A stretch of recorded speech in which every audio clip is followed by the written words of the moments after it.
సరే, మరి అహాబు రాజు ఇశ్రాయేలీలకు రాజు అన్నమాట. అహాబు రాజు ఎవరికి రాదమ్మా?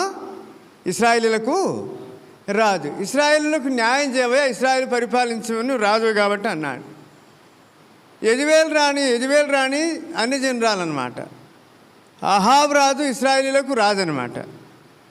అయితే మరి యెజబెల్ రాణి యొక్క మాట విని నాబోతు కాడికి వెళ్ళాడు. ఈ 3వ విషయం కాడి నుంచే ఉంటాయి, చెప్పడానికి సమయం చాలదు కాబట్టి. అప్పుడు ఏమనంటే నాబోతుని అడిగాడు అహాబు రాజు, అయ్యా మరి ఈ విధంగా మీ ద్రాక్ష తోట నాకు క్రయమునికి ఏమని అన్నాడు. ద్రాక్ష తోట క్రయమునికి ఏమంటే నాబోతు ఏమన్నాడంటే, ఇది మా పితరులు సంపాదించిన సొమ్ము కాబట్టి ఇది ఇయ్యటానికి వీలు కాదన్నాడు.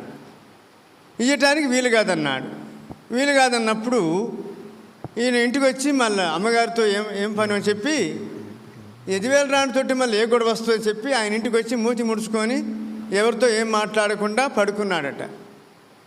అమ్మ దేవుని బిడ్డలారా, ఏదైనప్పుడు కూడా మన జీవితాల్లో మనం పట్టిందే పట్టుగా ఉండకూడదు. నాకు అదే కావాలని పంతం ఉండకూడదు. సమస్తం కూడా ఎన్నో గ్రంథాలు దేవుని మాటలు చెప్తుంది వాక్యం. అడగండి మీకు ఇవ్వబడుతుంది, వెతకండి మీకు దొరుకును, తట్టండి మీకు తీయబడును అన్నాడు. సరే, ఇప్పుడు 10వ వచనంలో ఏమన్నాడంటే, రాజును దేవుని దూషించినాడని చెబుతాము. ఇద్దరు పనికిమాలిన పెద్ద మనుషులు సాక్ష్యం పెట్టించి తాకీదు రాయించి ఉపవాస దినాన్ని పెడదాము. ఉపవాస ప్రార్థన పెడితే అక్కడికి వస్తాడు. నాబోతు ద్రాక్ష తోట నీకు వచ్చేలాగా నేను చేస్తానని నాబోతు మీద అబద్ధ సాక్ష్యం బలికించి అప్పుడు పట్టణ పెద్దలు సామంతులందరూ వచ్చారు. వచ్చిన తర్వాత, ఇదిగో అయ్యా, అప్పుడు వారు ఏమన్నారంటే, ఇద్దరు పనికిమాలిన పెద్ద మనుషులు సాక్ష్యం పెట్టించి నాబోతు రాజును దేవుని దూషించినాడు,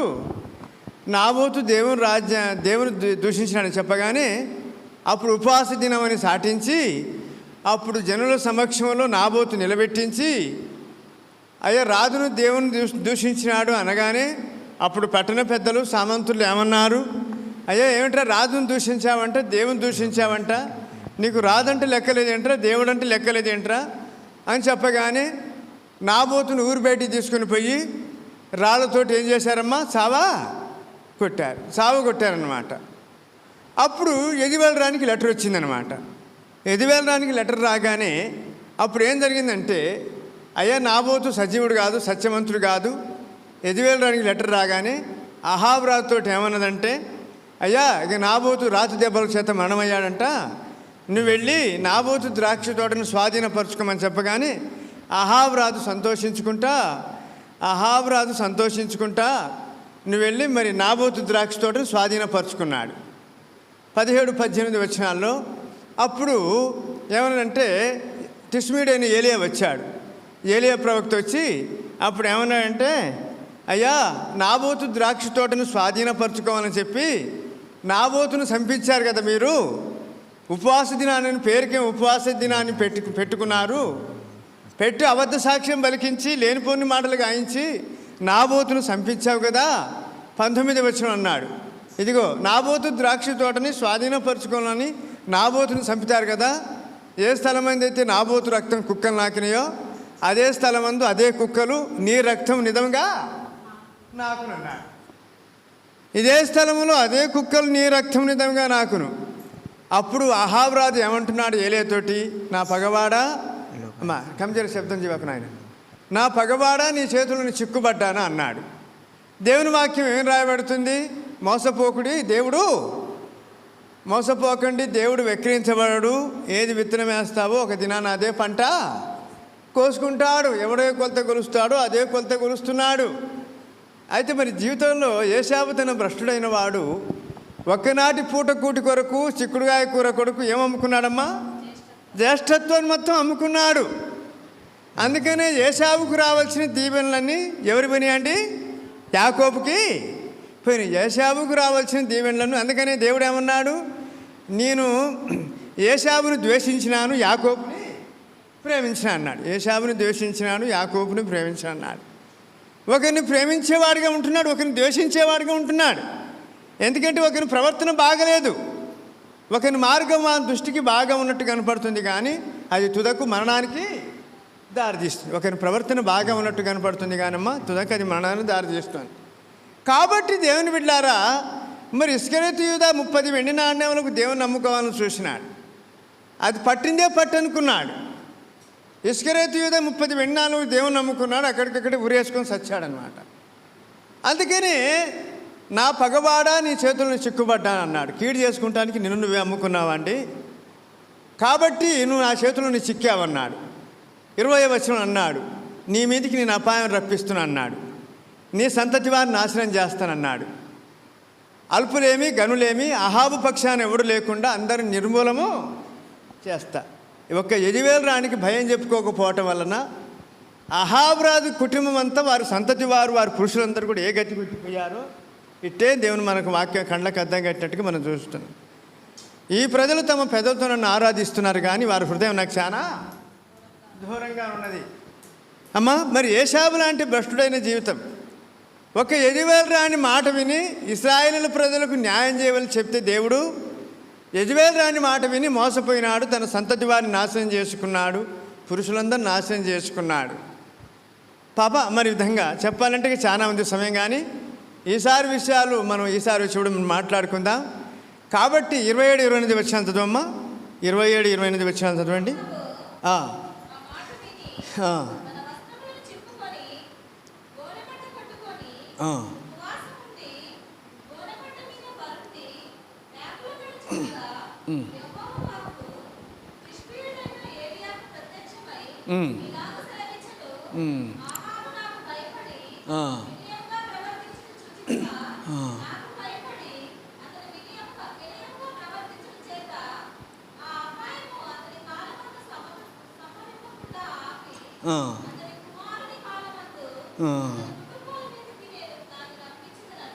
దేవుని బిడ్డలారా, మరి క్రీస్తునందున్న వారికి ఇహను ఏ శిక్షా విధియు లేదు. అమ్మా 27-28 వచనాలు మనం నేర్చుకోవాల్సిన పాఠం. దేవుని బిడ్డలారా, ఎక్కడ తప్పిపోతున్నా, మనం ఎక్కడ దారిపోతున్నా, ఎంత దుర్మార్గం పనిచేసినా తాను తగ్గించుకున్న వారు హెచ్చించబడతారు, హెచ్చించబడ్డవారు ఏం చేయబడతారమ్మా? తగ్గించబడతారు. అందుకని వినుటకు మటుకు విందురు కానీ గ్రహించరండి, చెప్పటం మటుకు చెబుతురు కానీ దాని ప్రకారం చేయడు. ఎవరికైనా మరణం అంటే భయమే కదండి. నేను ఇశ్రాయేలులకు న్యాయం చేయవలసిన వాడిని, నేను ఏ గతి పట్టాను, నా పురుషులందరూ నాశనం అయిపోయారు, నా సంతతి వారందరూ నాశనం అయిపోయారు. అమ్మా, ఓ ఆకాశమా ఆలకించు, భూమి చెవియొగ్గుము, నేను పిల్లలు పెంచి నేను గొప్పవారుగా చేసిన వారు నా మీద తిరుగుబాటు చేస్తున్నారు. మరి సంతతి వారందరూ నాశనం అయిపోయారు, పురుషులందరూ నాశనం అయిపోయినారు. మరి ఏలి చెప్పిన మాటలలో ఒక్కటైనా నెరవేరకపోలేదు. నా కుట్ర చేతనే నేను అహాబు రాజును మరి నాబోతును చంపించాను. అందుకని నా భర్త నాకు భయం చెప్పలేకపోయాడు, కాబట్టి తన సంతతి వారు నాశనం అయిపోయారు. కాబట్టి దేవుని బిడ్డలారా, మరి ఈ రాత్రి సమయంలో నా యజమాని చంపినవాడా, జుబురు వంటివాడా, నేను రాజకుమార్తెని చెప్పి మురిసిపోతుందన్నమాట. రాజకుమార్తెని చెప్పి మురిసిపోతున్నప్పుడు, అప్పుడు యుద్ధం జరుగుతున్నప్పుడు, అప్పుడు అహాబు రాజు యెజబెలు రాణి యెహూ ప్రవక్త ఇది మురిసిపోతుంది, చేసిన తప్పు చేసిన నేరాన్ని ఒప్పుకోవట్లేదు, కాబట్టి దీని పైనుండి మేడ మీద నుంచి కిందికి పడదోయండి అన్నారు. అమ్మ, ఆజ్ఞ అతిక్రమించడమే పాపము, పాపం వల్ల వచ్చే జీవితమే ఆజ్ఞ అతిక్రమించడమే పాపం. ఏది కావాలన్నా దేవుడు ఇస్తాడు. ఈ రాత్రి సమయంలో ఏంటంటే యెజబెలు రాణి లాంటి అసూయపరులుగా ఉండకూడదు, వ్యసనపరులుగా ఉండకూడదు. కాబట్టి మనకి ఏది లేకపోయినా దేవుణ్ణి వేడుకుందాం, విశ్వాసంతో ప్రార్థన చేద్దాం. దేవుడు ఇస్తాడు, కానీ ఒకడు బాగుపడుతున్నాడని చెప్పి వాని కుటుంబాన్ని లేపేయాలి. వాడు బాగా బతుకుతున్నాడు, మనం బీద స్థితిలో ఉన్నాము, వాని కుటుంబాన్ని లేపేయాలంటే మాత్రం వెనక దేవుడు ఒకడు ఉన్నాడని గుర్తుపెట్టుకోవాలి ఎవరైనా చెప్పి. వాక్యం చెప్తుందన్నమాట. కాబట్టి దేవుడు మన కుటుంబాన్ని గొప్పవారుగా చేస్తాడు. ఏ కుటుంబంలో అయితే బలంగా ప్రార్థన చేస్తారో ఆ కుటుంబంలో గొప్ప కార్యాలు దేవుడు చేస్తాడు. నమ్ముటనే వల్ల అయితే నమ్మవానికి సమస్తమును సాధ్యం. అందుకని 27 వచ్చి మనం చదువుకున్నాం కదా, అహాబు రాజు ఆ మాటలు విని అపాయం వస్తుందని చెప్తే విని తమ వస్త్రం దించుకున్నాడు, గోనె పట్ట ధరించుకున్నాడు, బూడిదలో కూర్చున్నాడు, ఉపవాసం ఉండి.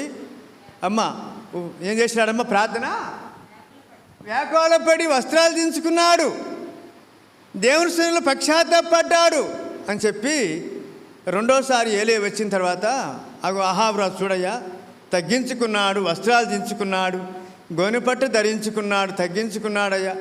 గొప్ప రాజైనప్పుడు కూడా తన సంతతి వారు నాశనం అయిపోయినా, పురుషులందరూ నాశనం అయిపోయినా, కాబట్టి అహాబు రాజు పశ్చాత్తాపడ్డాడు, అహాబు రాజు తగ్గించుకున్నాడు, వినే మనసును చూడు, తగ్గింపు స్వభావం చూడమని చెప్పి ఈయన మీదకి రావాల్సిన అపాయాన్ని ఆపి, వెనక తరం వారు ఉన్నారు కాబట్టి ఆ వెనక తరం వారి మీదకి అపాయాన్ని పంపించయ్యా అని ఏలే వేడుకున్నాడు.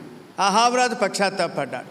ఏలే వచ్చి అహాబు రాజుని గురించి సాక్ష్యం చెప్తున్నాడు. అమ్మా, మరి ఈ రాత్రి సమయంలో మరి ఎంత విశ్వాసైనా, ఎంత దేవుని బిడ్డ అయినా ఏదో ఒక రూపంలో పడిపోతుంటున్నారు. దేవుని సన్నిధిలో పశ్చాత్తాపడితే, పశ్చాత్తాప హృదయం ఉంటే నాశనానికి ముందుకు ఏమి నడుస్తుందండి? గర్వము నడుస్తుంది, పడిపోవటానికి మందం. మరి అహంకారం ముదిరిందంటే, గర్వం ఎక్కువైపోయిందంటే మాత్రము దేవుడు చర్య తీసుకుంటాడు. ఎంత తప్పు చేసినా, మనం నిన్ను ఎంత నేరం చేసినా దేవుని సన్నిధిలో పశ్చాత్తాప హృదయం కలిగి ఉంటే, అందుకని ఆపతి కాలంలో మనకు ఆయన నమ్ముకోదగిన సహాయకుడు, ఆపతి కాలంలో నమ్ముకోదగిన సహాయకుడు. అహాబు రాజు పశ్చాత్తాపడ్డాడు, వస్త్రాలు దించుకున్నాడు, పశ్చాత్తాపడ్డాడు, వ్యాకులపడ్డాడు. ఆయన మీదకి రావాల్సిన అపాయాన్ని ఆపి వెనక ఉన్న తరం వారి మీదకి పంపించినాడు. అందుకని దేవుడు ఆయన వెలుగైన ప్రకారం మనం ఆయన వాక్య వెలుగు నడుచుకుంటే, దేవునితో అన్యోన్య సహవాసం కలిగి ఉంటే, అప్పుడు ఆయన యేసు రక్తము ప్రతి పాపములను మనల్ని పవిత్రులుగా, యేసు రక్తంలో మనకు స్వస్థత ఉన్నది, యేసు రక్తంలో నీకు పాప క్షమాపణ ఉన్నది. అహాబు రాజు పశ్చాత్తాపడ్డాడు. యెజబెల్ రాణి మాత్రం అతమారిపోయింది. 2వ రాజుల గ్రంథము 9వ అధ్యాయం 31-32 వచనాలు మీ ఇళ్ళ దగ్గరికి వెళ్ళిన తర్వాత చదువుకోండి. కాబట్టి దినాలు చెడ్డాయి కాబట్టి సమయం పోనీయక సద్వినియోగం చేసుకుంటూ అజ్ఞానంలో కాక జ్ఞానం కలిగి నడుచుకో. దేవుడి వాక్యం దీవించండి కాక. మరి వాక్య భాగం కొరకు ప్రార్థించుకో.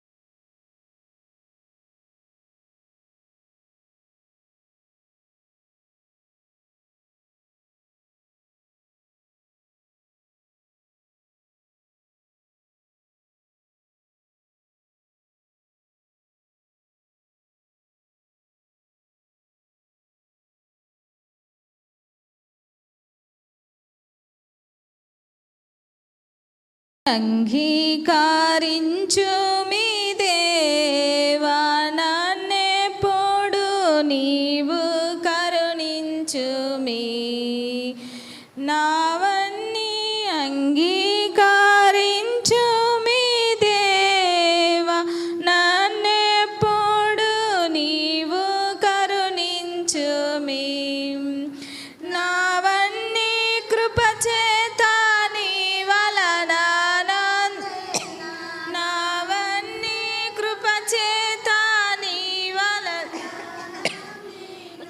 భావంబు నన్ను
అద్భుతమైన వాడ, ఘనమైన వాడ, ఉన్నతమైన వాడ, ఆది అంతమైన దేవ, నిన్న నేడు ఏకరీతిగా ఉన్న కృపా కనికరం గల మహా గొప్ప దేవ, మారని దేవ, మార్పు చెందిన దేవ, అత్యున్నత సింహాసనమందు ఆసీనుడైన దేవ, నీ ఘనమైన ఉన్నతమైన అతి పరిశుద్ధమైన నామాన్ని బట్టి నీ కొందనాలు స్తుతి స్తోత్రాలు చెల్లిస్తూ ఉన్నాను తండ్రి. మహోన్నతుడివి, మహాగణుడివి, పరిశుద్ధుడివి, నిత్య నివాసిగా ఉన్న తండ్రి, నీ కొందనాలు స్తుతి స్తోత్రాలు చెల్లిస్తూ